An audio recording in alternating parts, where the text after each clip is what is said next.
Look, there's not much more to say. He's the GOAT easily. I don't know if this will ever be matched in college football, especially with the sport changing.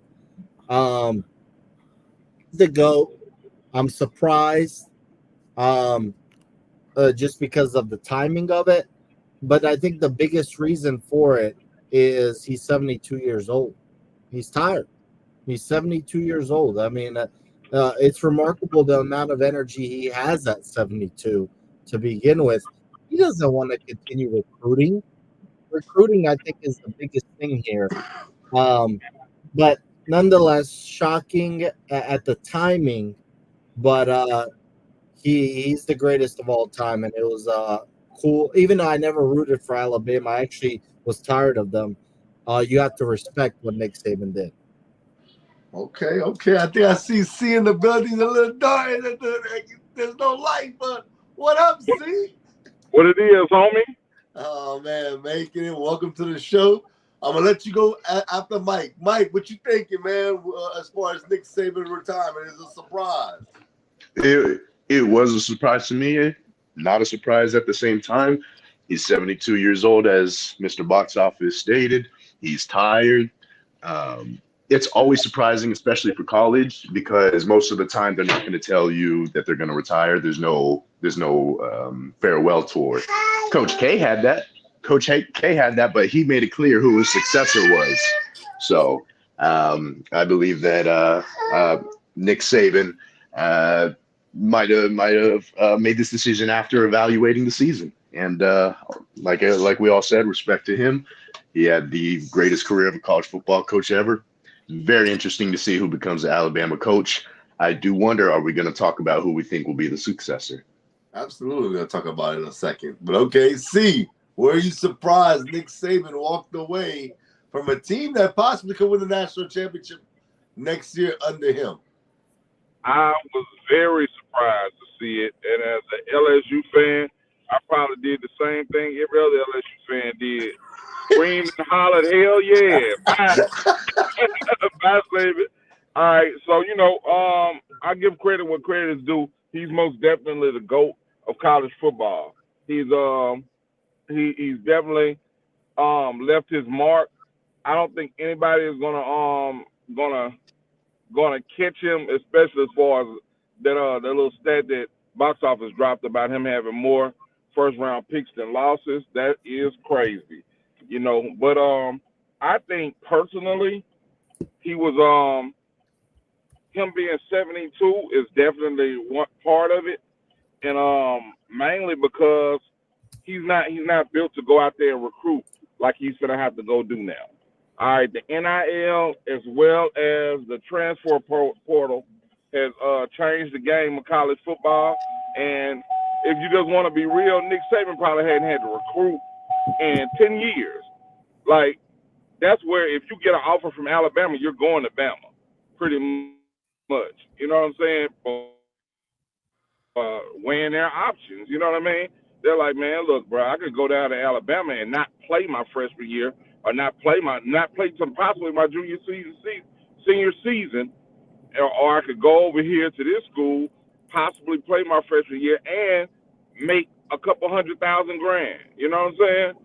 So it's the transfer portal. People are that they're not gonna stay and sit on the bench and learn for 3 years and then get their chance to play, and they're leaving Bama. They're gonna go play for Dion because a third stringer at Bama can go start in Colorado right now.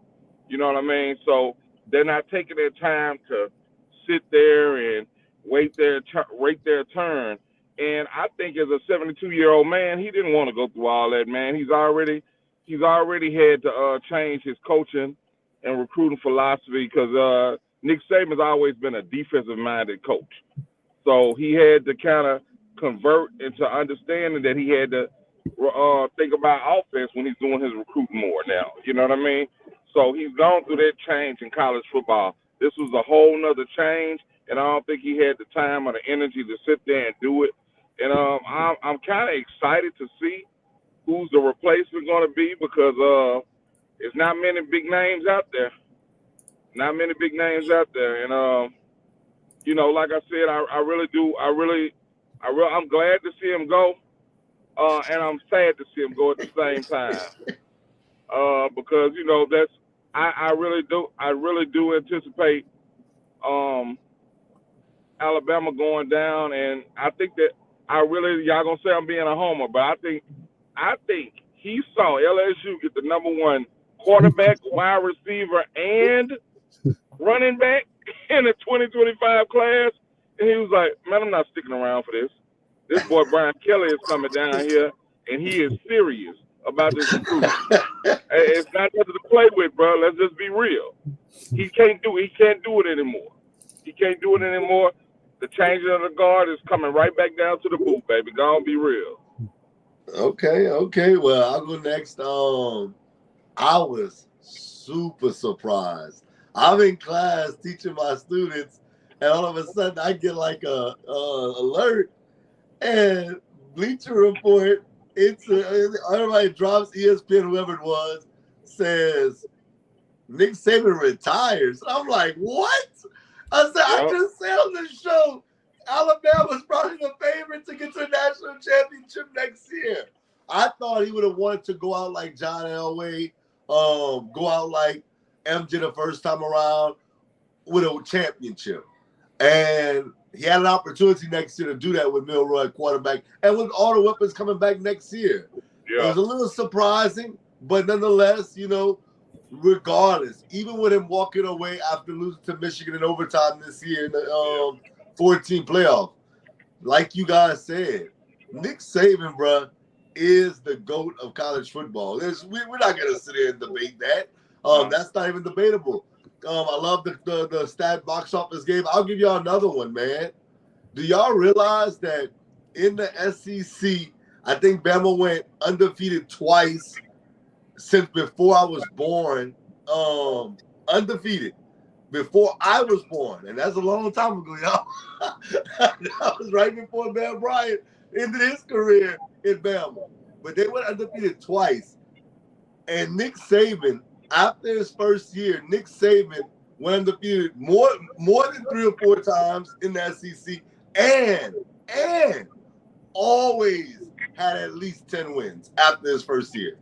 At least 10 wins every single year. That's crazy. That dude, everybody hypes up the SEC. And look, I'm an SEC guy, graduated from LSU, everything. I'm here to tell y'all, man, Nick Saban not only elevated Alabama and LSU when he came to LSU, but when people started talking about the SEC as the SEC, it's because of Nick Saban.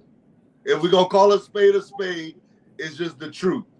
The SEC was not like that, not that dominant before Nick Saban got to the SEC. Yeah, Florida won a championship, but if you remember back in the day, it was Nebraska. It was the Oklahomas. It was the Miami Big 12. It was Big 12 and Pac-12. Yeah, so you got to put it in perspective. When and Nick then Florida Saban came along. Florida and Alabama came along. They made the SEC. So I am surprised, but I want to say salute to Nick Saban, man. Even though he went to Alabama, you can't deny it, man. Greatness all around. Won his championships. He gonna ride up into the sunset. They got the statue already in Tuscaloosa with Nick Saban. Really, in all honesty, you could build a statue in the front of the SEC headquarters with Nick Saban because of what he did. You could put it in front of the college football. You could put it in the college football Hall of Fame. He's just that kind of big time person when it comes to college football. So if you just the first name that comes to mind when you think college football is Nick Saban. So shout out to him, man. I'm happy. Y'all know what time it is, man. Hey, Ed, when you said Alabama went undefeated twice in the SEC before Nick Saban, they went undefeated 6 times with Saban. Exactly. And including this year. They went undefeated in the SEC this year. And they only had 1 loss in the SEC 7 times. Insane. That's insane. Nuts. It looks like a video game. When you look at his stats, it looks like a video game. Okay. Go I'm ahead, Keo. Cedric. All right. Um. All right. Nick Saban. I was definitely surprised and shocked by it. I didn't see this coming when Yvonne told me the news. I was like, "You're lying, man." And then I seen a couple reports came out, and it said he was retiring. So I didn't see this coming because he had the front runner in Heisman. Jalen Milroe returning. He had a couple key players that was returning, and I didn't see this coming. And there's nothing bad that you could really say about Nick Saban. I think Saban he did things the right way, and you can't question anything that what he's done in for college football, for the University of Alabama, how vocal he was for this team. Six national titles. He had one with LSU, passing the great Bear Bryant.